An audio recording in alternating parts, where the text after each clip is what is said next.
भूमध्य सागर की लहरों में कुछ ही दिन पहले तूफान उठ रहा था। तुर्की की सरकार ने भारत को खुलेआम चेतावनी दी थी, मानो उसके शब्द समुद्र को चीरते हुए हिंद महासागर तक पहुंच जाएं। अपनी नेवी पीछे ले जाओ। अंकारा की आवाज गर्जी थी, पर इतिहास ने साबित किया है जो भारत को चुनौती देता है वह समय के गर्भ में अपनी ही आवाज का प्रतिध्वनि सुनकर कांप उठता है। और वैसा ही हुआ। तुर्की, जो नाटो का सदस्य होकर भी खुद को भूमध्य क्षेत्र का शेर समझता था, कुछ ही दिनों में वही तुर्की भारत के सामने झुकता नजर आने लगा। दुनिया यह देखकर स्तब्ध थी। एक राष्ट्र जो कल तक तलवारें भांज रहा था, आज शांति की गुहार कर रहा है। लेकिन यह सिर्फ शुरुआत थी, क्योंकि असल खेल पर्दे के पीछे खेला जा रहा था। तुर्की ने एक रहस्य देखा, एक ऐसा रहस्य जिसकी भनक लगते ही उसके रणनीतिक दिमाग ने घुटने टेक दिए। यह रहस्य था भारत का ब्रह्मोस ध्वनि की रफ्तार से 3 गुना तेज पानी, जमीन और हवा से दागे जाने की क्षमता और लक्ष्य भेदने का ऐसा सामर्थ्य कि कोई भी दुश्मन उसके नाम से ही सिहर उठे। तुर्की जान गया था कि अगर भूमध्य सागर में भारत ने यह कार्ड खेल दिया तो न सिर्फ उसके जहाज राख बन सकते हैं, बल्कि उसके क्षेत्रीय महत्वाकांक्षाओं का साम्राज्य भी ध्वस्त हो सकता है। यही कहानी रोमांचक मोड़ लेती है। पाकिस्तान तुर्की का भाईचारा, उसका स्ट्रेटेजिको साथी जो हमेशा भारत की शक्ति को कम करके आंकता रहा, उसी तुर्की ने अब पाकिस्तान से कहा, भारत के सामने रुक जाना ही बेहतर है। यह शब्द नहीं थे, स्वीकारोक्ति थी। पाकिस्तान की आंखों में एक पल को दहशत तैर गई, क्योंकि वह जानता है जिसे तुर्की डर गया उससे वह कैसे टिक पाएगा। ब्रह्मोस की छाया उसके आसमान पर मंडराने लगी। कूटनीति का युद्ध क्षेत्र सन्नाटे में था, और इस सन्नाटे में केवल एक आवाज गूंज रही थी, भारत अब वैश्विक शक्ति है। यहां सस्पेंस और गहरा होता है। क्या यह सिर्फ हथियारों की शक्ति है, या भारत की बढ़ती वैश्विक रणनीति? क्या यह सिर्फ मिसाइल नहीं, बल्कि नया भू राजनीतिक संतुलन है? आज जो तुर्की झुका है, कल कौन होगा? कौन सा राष्ट्र अगली बार भारत की क्षमता को परखने की भूल करेगा? इसका जवाब समय में छिपा है, पर संकेत साफ हैं। अब भारत चेतावनी नहीं देता, रणनीति से खेलता है। धमकी नहीं, मौजूदगी से जवाब देता है। दुनिया देख रही है, शक्तियां बदल रही हैं, और इतिहास एक नया अध्याय लिख रहा है, जहां पहले विरोध में खड़े देश अब भारत की शक्ति को स्वीकारने पर मजबूर हैं, क्योंकि ब्रह्मोस सिर्फ मिसाइल नहीं, भारत की नई पहचान है। और पहचान जब शक्ति बन जाए तो दुश्मन झुकते ही हैं। जब तुर्की कराची के शिपयार्ड में पाकिस्तान के लिए 4 भारी भरकम युद्धपोत बना रहा था, तभी अंकारा के गलियारों में एक फुसफुसाहट फैल गई। हम कोई गारंटी नहीं दे सकते। अगर यह जहाज भारतीय मिसाइल से टकरा गया, यह बयान कोई राजनयिक चूक नहीं था, यह चेतावनी थी। दबे सुरों में दिया गया इशारा कि आधुनिक समुद्री युद्ध में तकनीक का झुकाव किस दिशा में जा रहा है। तुर्की जानता था कि भारत की सुपरसोनिक ब्रह्मोस श्रृंखला, हाइपरसोनिक परीक्षण और समुद्री दूरमारक क्षमता किसी भी फ्रिगेट या कॉरवेट की जिद्दी आत्मविश्वास को पिघला सकती है। पाकिस्तान इस हकीकत से जूझ रहा था, जहाज बन रहे थे, लेकिन उनके भीतर रक्षा चक्रीय सिस्टम की आत्मा ही कमजोर थी। ऐसा लगा मानो तुर्की ने दोस्ती के पर्दे से झांक कर सच कह दिया हो कि हिंद महासागर में अब सिर्फ जहाज नहीं, मिसाइलों की आंखें तैर रही हैं। उधर अटलांटिक पार व्हाइट हाउस में सन्नाटा घना था। डोनाल्ड ट्रंप ने एक ऐसा आदेश जारी किया जिसने 33 साल पुराने न्यूक्लियर समझौते को ध्वस्त कर दिया, मानो इतिहास की हिम्मत को चुनौती दी गई हो। पुरानी संधियां, कूटनीतिक चली सुरक्षा, संतुलन, सब एक सिग्नेचर में कांप उठे। सवाल उठा, ट्रंप ने क्यों किया? जवाब भी उतना ही बेचैन, क्योंकि अमेरिका महसूस कर रहा था कि दुनिया अब कोल्ड वॉर वाले नियमों से नहीं चल रही है। शक्ति संतुलन नई आकृति ले चुका है, और चीन रूस की रणनीतिक साझेदारी व हथियार आधुनिकीकरण उसके गले में फंसी हड्डी बन चुकी है। यह कदम केवल कागज चीरने का नहीं था, बल्कि परमाणु संतुलन को खुली चुनौती देने का संकेत था। नया खेल शुरू होने वाला है, और अमेरिका उसमें बंधा नहीं रहेगा। मॉस्को में क्रेमलिन के गलियारों से ठंडी आवाज निकली, अगर अमेरिका ने सीमा लांघी तो दुनिया वह दिन देखेगी जो किसी किताब में नहीं लिखा। रूस ने यह भी संकेत दिया कि नई हथियार तैनाती, नए परमाणु सिद्धांत और हाइपरसोनिक प्रतिघात अब विकल्प नहीं, सीधे सीधे उत्तर होंगे। यह चेतावनी महज बयान नहीं थी, यह रणनीतिक गर्जना थी। व्लादिमीर पुतिन के ठंडे स्वर ने ऐसा असर डाला कि बीजिंग का लोहा पिघल गया, और चीन, जो आमतौर पर हर वैश्विक शक्ति संघर्ष पर टिप्पणी करता है, एक असामान्य चुप्पी में चला गया। आदान प्रदान सिर्फ बयानों का नहीं था, उपग्रहों के ट्रैक बदल रहे थे, पनडुब्बियों का सन्नाटा और गहरा हो रहा था, और दुनिया जैसे अपनी सांसें थामकर आसमान में तैरते उस क्षण का इंतजार कर रही थी जहां एक गलत कदम, एक गलत कोड और खेल खत्म। समुद्र से लेकर परमाणु शस्त्रागार तक हर जगह एक ही रहस्य गूंज रहा था। कौन पहले पलक झपकाएगा? दुनिया सतह पर शांत दिख रही थी, लेकिन गहराई में भू राजनीति का सागर उफान मारने को तैयार था, और हर राष्ट्र को पता था यह दौर कूटनीति का नहीं, सिद्ध करने का है कि शक्ति किसकी नसों में सबसे अधिक दौड़ती है।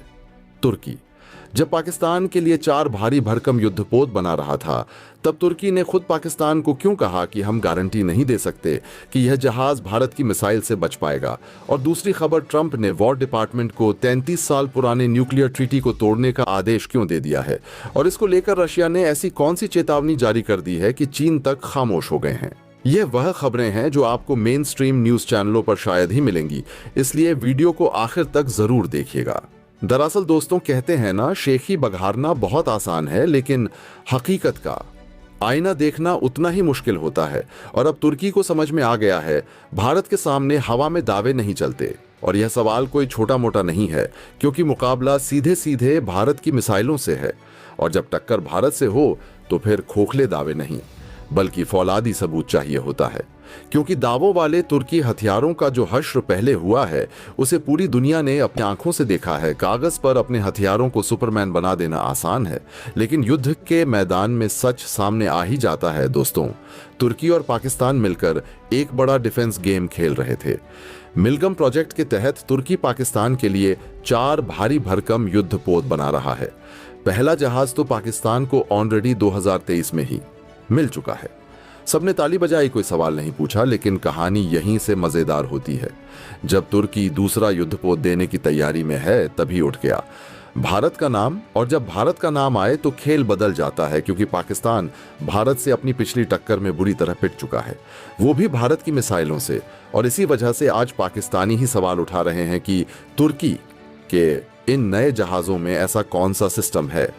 तुर्की को अब समझ में आने लगा है कि भारत के सामने हवाई दावे नहीं चलते, खासकर जब मुद्दा मिसाइलों का हो, समुद्री प्रभुत्व का हो और दुनिया की नजरों में शक्ति संतुलन दांव पर लगा हो। यह मामला कोई साधारण सैन्य डील नहीं, बल्कि दक्षिण एशिया, मध्य एशिया के भू रणनीतिक खेल का नया अध्याय है, जहां गोला बारूद नहीं, बल्कि प्रतिष्ठा, तकनीकी क्षमता और युद्ध क्षमता के लोहे के तर्क चलते हैं। क्योंकि जब टक्कर भारत से होती है तो फिर बयान नहीं, सबूत चाहिए कड़े, ठोस और युद्ध परीक्षित। तुर्की और पाकिस्तान की जोड़ी ने पिछले कुछ वर्षों में प्रतीकात्मक रूप से खुद को नए इस्लामिक डिफेंस पावर ब्लॉक के रूप में पेश करने की कोशिश की। एक ऐसा गठजोड़ जो खुद को भारत और उसके पश्चिमी पूर्वी साझेदारों की संयुक्त शक्ति के समकक्ष दिखाना चाहता था। कागजों पर, प्रेस कॉन्फ्रेंसों में और सोशल मीडिया अभियानों में इन हथियारों को सुपर ह्यूमन बना दिया गया। ड्रोन जिन्हें गेम चेंजर कहा गया, युद्धपोत जिन्हें एशियाई समुद्रों का शेर बताया गया, और मिसाइलें जिनके बारे में दावा था कि वे हर भारतीय मिसाइल डिफेंस सिस्टम को ध्वस्त कर देंगी। लेकिन युद्ध का सच कभी छिपा नहीं रहता। नागोर्नो काराबाख हो या लीबिया, सीरिया हो या पूर्वी भूमध्य सागर, तुर्की का युद्ध हथियार मॉडल कई जगह चमका, लेकिन कई जगह पिघल भी गया। वहीं भारत का मॉडल कुछ और है, चुपचाप विकास, दुनिया को खुला प्रदर्शन नहीं, बल्कि परीक्षणों और वास्तविक खतरे के वातावरण में क्षमता साबित। और अब यह फर्क पहले से ज्यादा साफ दिखाई दे रहा है। इस कहानी का ट्विस्ट तब आया जब तुर्की ने पाकिस्तान को अपनी महत्वाकांक्षी मिलगम क्लास कॉर्वेट परियोजना के तहत 4 अत्याधुनिक युद्धपोत देने का फैसला किया। पाकिस्तान ने 2023 में पहला जहाज लेते ही तालियां बजाईं, मीडिया में शोर हुआ, भारत के समुद्री प्रभुत्व को चुनौती जैसे नारे गढ़े गए। लेकिन किसी ने गंभीरता से सवाल नहीं पूछा, क्या यह जहाज युद्ध के मैदान में टिक भी पाएगा? क्या यह भारतीय सुपरसोनिक क्रूज मिसाइल ब्रह्मोस का सामना कर सकता है? क्या यह भारतीय नौसेना के नेटवर्क सेंट्रिक वॉर डॉक्ट्रिन में मौजूद मिसाइल, ड्रोन, पनडुब्बी और रडार संयुक्त टकराव क्षमता को मात देने की स्थिति में है? पाकिस्तान शायद इन सवालों को अनदेखा कर देता अगर इतिहास उसके साथ खड़ा होता, लेकिन इतिहास गवाह है, पुलवामा के बाद पाकिस्तान ने हवा में F-17 के साथ इंडिया का ढिंढोरा पीटा, और जब वास्तविक लड़ाई की बारी आई तो नतीजा पूरी दुनिया ने देखा। भारतीय मिसाइलों ने पाकिस्तान की उम्मीदों को ध्वस्त किया, सिस्टम को चीर कर रख दिया। और पाकिस्तान को अंतर्राष्ट्रीय मंच पर शर्मिंदगी झेलनी पड़ी। यही कारण है कि जब तुर्की दूसरा युद्धपोत देने को तैयार हुआ, खेल पलट गया। अचानक सोशल प्लेटफॉर्मों पर पाकिस्तान के ही विश्लेषकों की बहस शुरू हो गई। क्या यह जहाज ब्रह्मोस से बच पाएगा? और यह सवाल सिर्फ सवाल नहीं, तुर्की के दावों पर गहरा धब्बा था, क्योंकि भारत के पास सिर्फ ब्रह्मोस नहीं बल्कि ब्रह्मोस 2 हाइपरसोनिक परीक्षण चरण में निर्भय क्रूज मिसाइल और स्मार्ट, प्रहार, शौर्य जैसे विविध रणनीतिक हथियार भी उपलब्ध हैं। ऐसे में पाकिस्तानी रणनीतिक मंडल ने पहली बार तुर्की की तकनीक पर शक जताया और पूछा, अगर भारत समुद्र में उंगली उठाएगा तो क्या जवाब है? यहां से कहानी और दिलचस्प मोड़ लेती है। तुर्की समझ गया कि पाकिस्तान को हथियार देना केवल आर्थिक सौदा नहीं, ये एक अंतर्राष्ट्रीय शक्ति प्रतिष्ठा का मुद्दा बन चुका है। अगर भारत इन जहाजों की क्षमता पर सवाल उठाता है तो पूरी दुनिया सुनती है, क्योंकि भारत अब उन देशों में है जो न केवल हथियार खरीदने के लिए जाने जाते हैं बल्कि बेहद उन्नत हथियार बनाने वालों में आराम से शामिल हो चुके हैं। ऐसे में तुर्की ने तेजी से तकनीकी अपग्रेड की चर्चा शुरू की। Electronic warfare suit, anti missile system, network defence module. लेकिन यह सब शब्दों का जाल था या धातु की हकीकत दुनिया जानना चाहती थी। और इसी बीच भारतीय रणनीतिक विशेषज्ञों ने शांति से मुस्कुराकर एक ही वाक्य कहा, ब्रह्मोस की स्पीड 3 मैक है और उन्नत प्लेटफॉर्म पर 5 से 7 मैक चरण की तैयारी है। पूछिए, क्या आपका जहाज उसे देख भी पाएगा? पाकिस्तान इस सवाल से बच नहीं सका, क्योंकि उसे याद था बालाकोट के बाद उसका सबसे उन्नत सिस्टम भारत की मिसाइलों के सामने सिर्फ बोतल जैसा टूटा हुआ टिन निकला था। आज तुर्की और पाकिस्तान की रणनीति खामोशी से फिर लिखी जा रही है। दावावाद खत्म हो रहा है और भारत केंद्रित सुरक्षा मानक स्थापित हो रहे हैं। यह सिर्फ हथियारों की तुलना नहीं बल्कि उस मानसिकता का पतन है जो सोचती थी कि शोर और प्रचार से सैन्य प्रतिष्ठा बन जाती है। भारत बोलता कम है, करता ज्यादा है। उसकी मिसाइलें कागज पर नहीं, परीक्षण रेंज में, समुद्र में और वास्तविक खतरे में अपनी क्षमता साबित कर चुकी हैं। और यही कारण है कि अब पाकिस्तान, जो कभी तुर्की की तकनीक पर आंख बंद विश्वास करता था, आज सवाल उठा रहा है, क्या यह युद्धपोत भारत की मिसाइलें झेल सकता है? यह सवाल तुर्की के लिए केवल सैन्य सवाल नहीं, ये सुन लो उसके डिफेंस डिप्लोमेसी मॉडल का सबसे बड़ा टेस्ट बन गया है। क्योंकि अगर ब्रह्मोस ने इन जहाजों को पार कर लिया तो सिर्फ पाकिस्तान नहीं, तुर्की की हथियार शक्ति की वैश्विक छवि भी तहस नहस हो जाएगी। और यहां से सस्पेंस की असली परत खुलती है। आने वाले दिनों में यह मुकाबला सिर्फ समुद्र या मिसाइलों का नहीं होगा, बल्कि तकनीकी सच बनाम प्रचार की होगी। और आज दुनिया इस सच को जानने को बेताब है। जो भारत जैसी मिसाइल तकनीक का मुकाबला कर सके, जब टेस्टिंग हुई, लाइव फायर हुआ, तब भी कोई ठोस भरोसा नहीं मिला।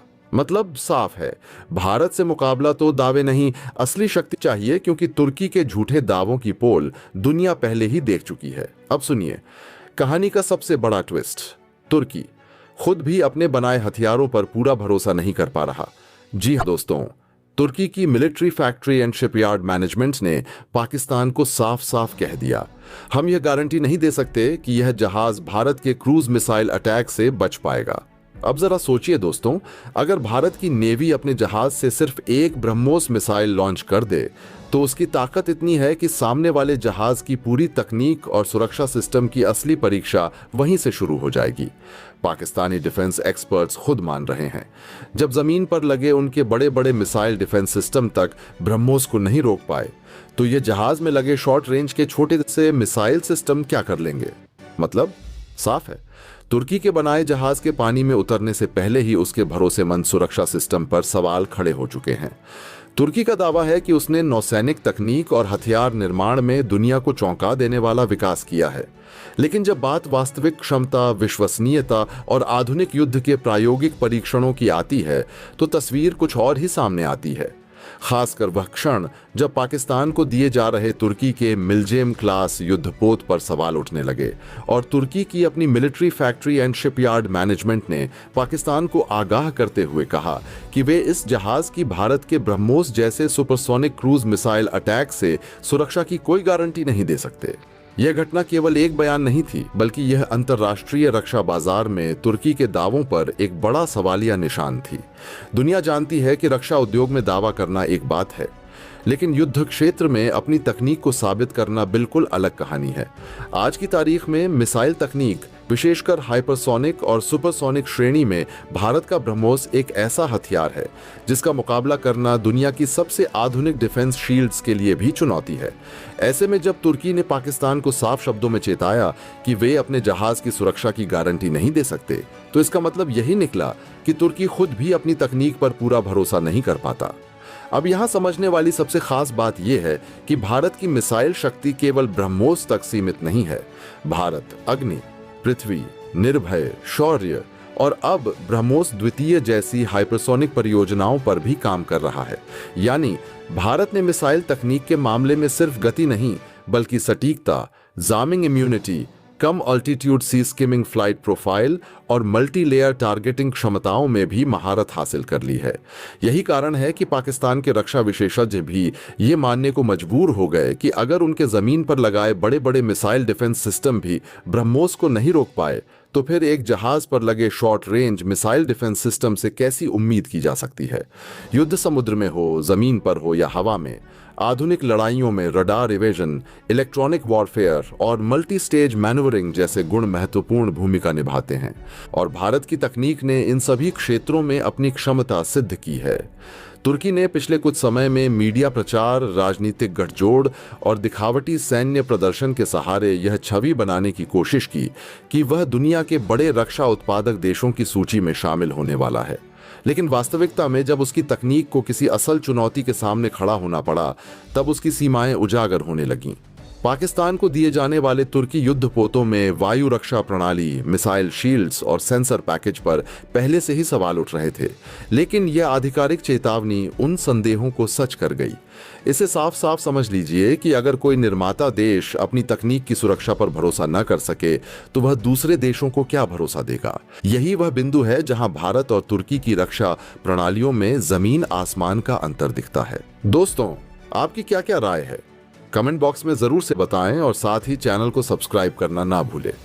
आपके एक सब्सक्राइब से हमारी काफी बड़ी मदद होती है। जय हिंद।